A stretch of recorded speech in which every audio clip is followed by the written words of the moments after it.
All right, cool. I'm live. What's good? What's good?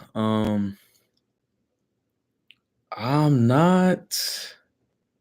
Let me see my sound good. Yeah, I think we all straight. Yeah, I ain't done one of these in a while. Be real with you.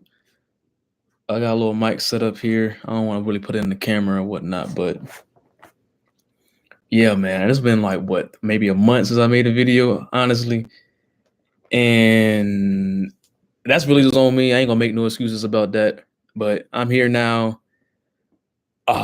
And I'm feeling amazing. I don't know what it is. No, I do know what it is. It's just me. When you kind of feel like you just accepted where you are in life and just know like if you don't like it, it's up to you to fix it. Like it's up to you to fix it. I'm at that point right now, and it just and me, just being just so in tune with myself and eating a lot better and not being guilty about this and that. I'm really just moving in bliss. Just moving in bliss. That's about me. Hopefully, whoever catches this shit uh is on that way to feeling bliss or can get into it every now and then. I ain't saying everything is perfect or whatnot with me, but man, I'm feeling great right now. Like I'm feeling like that natural high. And I feel like I just can't be stopped right now at this moment. But y'all not here to hear me rant. You go on and on about that. Uh, Another book down. Uh, just haven't made a video on this for whatever reason, but it's here and I'm doing it now. And the name of it is 21 Lessons. This way, 21 Lessons. What I've learned from falling down the Bitcoin rabbit hole. I've done a book review on a Bitcoin related book before from Bitcoin Zay. This book is just it's vastly different. Fix my chain. Vastly different, but in a good way though. Um, the author is GiGi. For whatever reason, he doesn't want to give out his real name. But I will say this is an eye opener book. It really, especially for beginners, and I will say I'm still a beginner because I really haven't dove in to the real tech side of Bitcoin. And honestly, like learning about Bitcoin, I first learned about it like maybe 2020. Um, it takes you through every emotion aside from the market. Like the market is going to be the market, but just understanding what it is. Like what it's a digital money, but no one owns it. But then it still works in certain ways, and like it's a lot. And I've had a lot of faith in it at one point. And I'm like, man, I ain't trying to do all this shit and investing into something that I don't even know how it's gonna go. Then I took some out, spent some, and then had another, revelation. And we really started to dig into the history of the economics of the world, not just this country, but of the world and how it operates. And the book does go into a little bit of that. I don't want to really go into that, even though honestly, I can't. I won't even say I can teach that, but I can, get you into connecting the dots into why certain things are the way they are, especially now with shit, being inflated out the ass. I can make you just see things enough for you to go and do your own research, but I'm not gonna really get into that. The book does in a pretty good way, and the thing I like about this is that a lot of so-called crypto experts and they try to give you all this advice and all this. This guy, he says he's not even in the tech field. He just learned about it himself. So it makes it a lot easier to understand the importance of this and how it moves and how it operates. So I give that for sure 10 out of 10, just how it's written. It's very simple. I would say the only thing that kind of made me go back and reread was towards the end when he really gets into like the technicalities of how it behaves. That can be a little far fetched, but I say to anyone that's trying to get into Bitcoin or want to learn more about it is that you really don't have to worry about it that much because think about how long that you've been using the money now and really don't know how it behaves, or like your phone. We really don't like a lot of people. I know I don't know how the phone really works on the inside from a coding standpoint. computer science thing. I don't know, but you use it every day, and that's just enough for you to get by. And knowing how Bitcoin can keep your value because no one controls the amount is set, and how to buy it in whatever way, either through an exchange, move it to your own wallet, and knowing how to send it and move it to a cold wallet. That's really all you need to know. And right now, that's all you need to know. I would say, and I know I need to learn this, is know how to coin join and how to eventually code my own wallet so I know for like 100% fact that it's safe. And that, and of course, everyone needs to know their what's the name of the your seed phrase. You know what I'm saying? That makes it to where you know that I own it. If you don't have your seed phrase or your keys, then you know it's not yours. And that's like the biggest difference. Like your money in the bank, it ain't yours. That bank can close today and all your money's gone. You know what I mean? So this book is just it's a good book. It will really, give you a little, okay, I didn't really think about it like that. And then it does drop some bombs on you about the economy and how damn near like foolproof like Bitcoin itself is. And I will say that do not confuse anything that you learn about Bitcoin or anything that you learn from this book when you eventually do read it, is that this is not how crypto works. So all these like headlines and scandals, those are crypto related, and there's a difference. Bitcoin was supposed to be the only ones to exist, and these tech companies, now keep in mind, I didn't say crypto companies, these tech companies saw what Bitcoin was, and they're just making their own variations of it just to make money. And I'm not saying that it's a bad thing to invest in those, because I made some money off Doge, not much, maybe like $100 or something like that, just playing around with it. But I don't like that day trading stuff. I just want to invest long term and then just make my decisions off like long term plays. That's really how I want. I just want to, okay, I like this. I want to put money in it, and then I see how it moves in 4 years. And then if I find out something like, nah, I don't like the owner or something like that, then I'll take it out. But Bitcoin, I'm really only into Bitcoin right now until I really get some real cash flow to be able to make big plays off these other cryptos, because it's there for sure. But for a beginner, just learn how everything works with Bitcoin, because that's what is going to carry everything. Right now, Bitcoin is down, so everything is down. You might still can make money here and there. I'm not interested in, even with the stock market, I've never been interested in the day trading stuff on, trying to make daily plays. That was just never my bag. It's just gambling at that point. You're not really even investing. But yeah, I wanted to find this quote from the book. Every time I read, I always go back and highlight but yeah, that goes through the security, the history of money, where it came from, like how people were using it at first, how it creates its real value. One thing I always say to anybody they ask me, like, why would you want to invest in a currency that's digital? Saying we're still using cash right now. And like, yeah, like you are absolutely fucking right. Like cash is still king right now at this very point in time.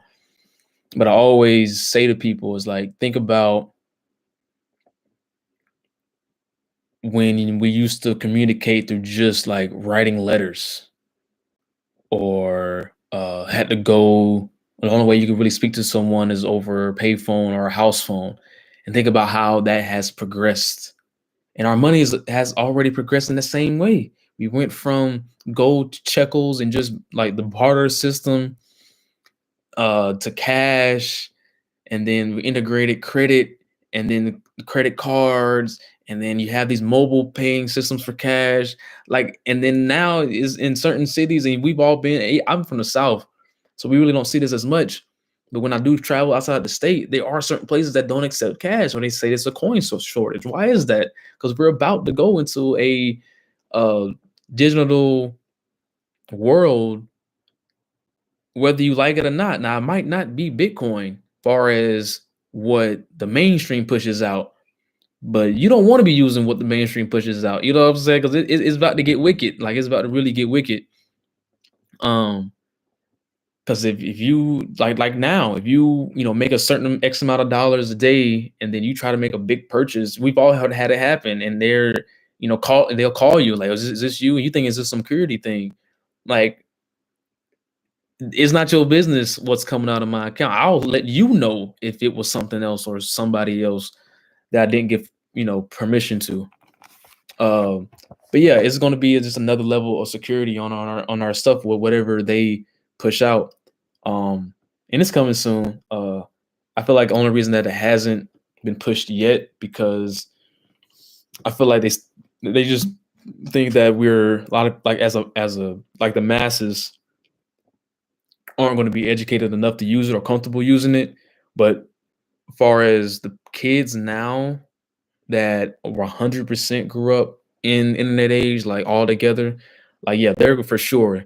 Next 10 years, by the time they're like 18, 19, yeah, this shit gonna roll out easy. This shit, like whatever it is, and then it will just force companies, storefronts to accept that country, the CBDC. You know what I'm saying? If you haven't heard about that, look that up. That's what it's going to be. But with that, people are going to be like, hey, do you take Bitcoin? Do you take Doge? Do you take XRP? Like whatever, the top 5, 10, whatever it is now. And then they're like, oh, you can just convert it into that if you want to, the CBDC. And that's what's going to like make it push forward.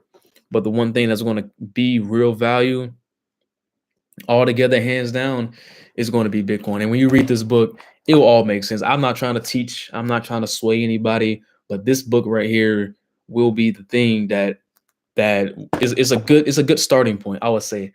When I was first starting it, I was just kind of researching, just listening to podcasts, Gentlemen of Crypto. That was like still to this day I'll watch, not as much as I used to, because they it's more about an entertainment thing, news type podcast. You really got to, dive into the education yourself. And I still got to wait. I'm not even consistent on it. I just really just at this point just buy it every month, when I get paid or whenever I get some little money here and there, just buy some. Then I just buy it, send it directly to my cold wallet or my mobile wallet just to stack up if I want to just splurge one day or something. Because you can use it now. That's the thing a lot of people don't know. You can spend Bitcoin right now. It doesn't make much sense right now unless you've been in it for a while and you just up regardless of how the market is going. But you can spend it. You know what I'm saying? I'm waiting because it'll be a halvening next year, and I'm waiting because I not to use it, but I mean not to spend it, but to use my gains to roll over into other cryptos that I kind of have my eye on to gamble a little bit. Because now that I have the money, because that's really how you should, buy other cryptos or make money with other cryptos. Just use, like, once you get a significant amount of Bitcoin, you already got it in the crypto space anyway. So you just roll over that into, a crypto that you like or had your eye on for a second. Make your profit off that, roll it back over into Bitcoin and just keep, rinse, repeat, rinse, repeat, rinse, repeat. And then, when you have, a good surplus, then you can go use, Bit Refill. That's a good site to spend some of your earnings on. They take a lot of different cryptos. Let me take that back. I'm not sure. I know for sure Bitcoin. I never really looked at nothing else because I'm not really focused on too much of anything else with that. In the crypto space, I just kind of have my ear out because I don't rush into nothing. It's so many cryptos when you really start looking into it that you're not even like, people have the fear of missing out. They call it FOMO in the market. But once you really see how many they are and how many waves there's going to be, especially when Bitcoin goes back up, that you're not going to rush into anything. You know what I'm saying? And I don't. There's a lot of people that they wait to an influencer say that it's a wave, or or tell them it's a wave, and it's true. It'll be true sometimes, right? But you want to be the students where you kind of catch it before it catches, you know, so before it rises. That's really how you make your bread. Like, you invested in Doge when it was trending, that's too fucking late. You know what I'm saying? You want to make the big splash plays, and so you just chill out, wait, um, until you just find that one that's like, okay, so we got this guy that was on it before, that was on some past project, um, whether it was a good one or a scam one. You know, if it went big, I'm spitting every word. But if it went big, then that team was behind it. Maybe okay, so they're behind this. They're about to have a what's that called? That shit called the ICO, the initial coin offering, this date, or they having an airdrop. All right, this will be one to get into right before it gets hot, type thing. Some people were like that with, what's that one, Richard Hart? I done forgot. That shit was hot for a second. Well, I ain't even want to say a second, a good hot minute. But I just felt like it was no reason to get into it because it already been called this wave. Damn, I can't believe I forgot what that shit called. It's gonna come back to me. But that's just how fast shit moves, and that shit's not even that old. Cause they just launched their own network. Damn, I forgot what that shit called. But yeah, just look up Richard Hart and you'll see. I just felt like it was already done. It was already past this. Like, he's not lying about the people that he's helped become millionaires. It's just the wave is gone. It's just gone. So it's gonna be 1,000 others like that's gonna hit it big, even if it's just a scam and some people just got out at the right time, or even if it was like a genuine project. It's just everything leads to Bitcoin, man. Everything leads to Bitcoin. I know I'm kind of rambling, but this is a book I've heard a lot of people in the space. Oh shit, can't even flip it right. People in the space that I trust, because they don't sell fairy tales or get rich quick schemes, nothing like that. So when I heard like 3 or 4 times from the people about the book, I'm like, all right, I gotta cop the book now. And it's a book that I will for sure reread again, especially right before the halvening, just to gear me up again to go in my deep dives about it, because I really don't be on. I wouldn't say I'm a crypto person at all. I just invest in Bitcoin. I'm just a Bitcoin person. Yeah, but that it will get me back into my groove of studying it, best ways to store, and be more creative of how I store, what I have now, because it's a very powerful thing, and I can't see. I'm just gonna say people wanting to know who has it and why. I can see that happening once it gets to a certain point, or they would just leave those people alone because they know that you've done your homework, and the masses aren't going to do their homework, so they'll just get the control that they want from those people. But yeah, I don't want to make this too long. I think I'm already about 20 minutes in, but like I always do, I always like to read the summary on the back. It's like it's like two little parts. So I read the top part in the white, and then the bottom paragraph, and I close it out. But I don't want to go among mad people, Alice and Mark. Or you can't help that, said the cat. We're all mad here. I'm mad, you're mad.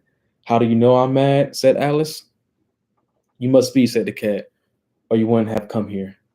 So yeah, another thing too. Look up the economic theory on the Alice in Wonderland and how it talks about how like central banks and economics work.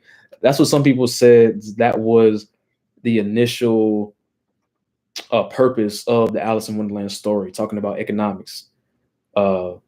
I was looking up that earlier and I couldn't find the same source that I found that explained it like perfectly.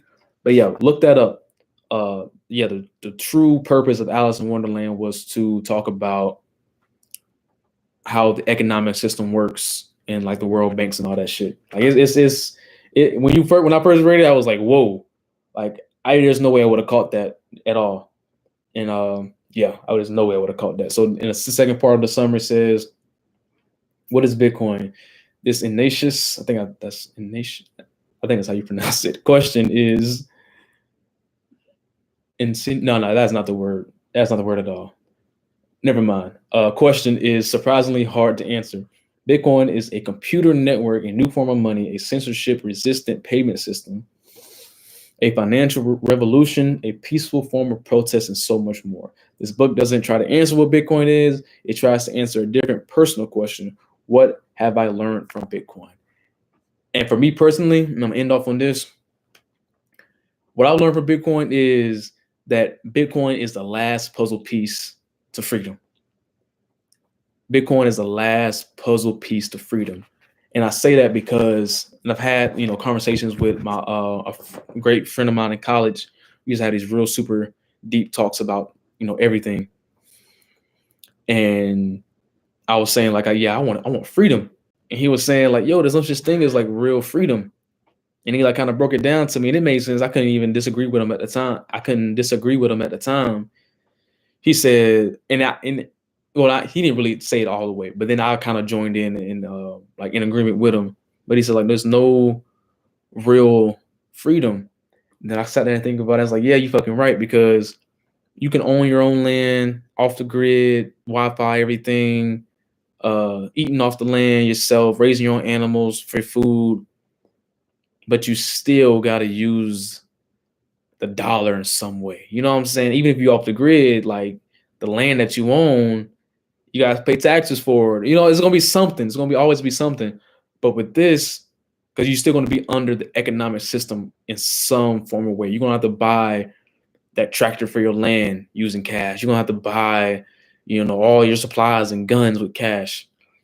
But with Bitcoin, that's like the last puzzle piece, because once you get all those things and you find a community of people that's willing to do business with you with Bitcoin, you for real off the grid. And then you can, have a little military defense, not to say all that, I ain't condoning violence, but that is the real last puzzle piece to freedom. If you can get all your own natural resources and food, then that last puzzle piece is just the economic part, because you won't have to rely on banks for nothing. You don't have to rely on banks for nothing. So that's what I've gotten out of Bitcoin throughout like the last 2 years. I've had my eye on it. I won't say study, because I really haven't studied it consistently to say for 2 years, but it is the last puzzle piece to freedom. And hopefully, even if you only use it on a very, very beginner level, just know how to buy it, send it, move to a cold wallet. Like you have a puzzle piece to freedom. So yeah, I'm gonna end it off here. If there's any, books or topics you want me to speak on, I'll be more than glad to look into it. My mind is a little bit of everywhere, you can tell. How my channel is with from history to economics, a little bit of everything. But yeah, the time is ticking, man. The time is ticking, and ain't nothing from my perspective. Ain't nothing else work. People, being the real estate and all that stuff, cool, but even that shit gonna fall apart, man. Like you have to have a well-rounded basket, and this Bitcoin is something that can really change how you view the world, man. It can really change how you view the world. But that's all I got. See y'all later.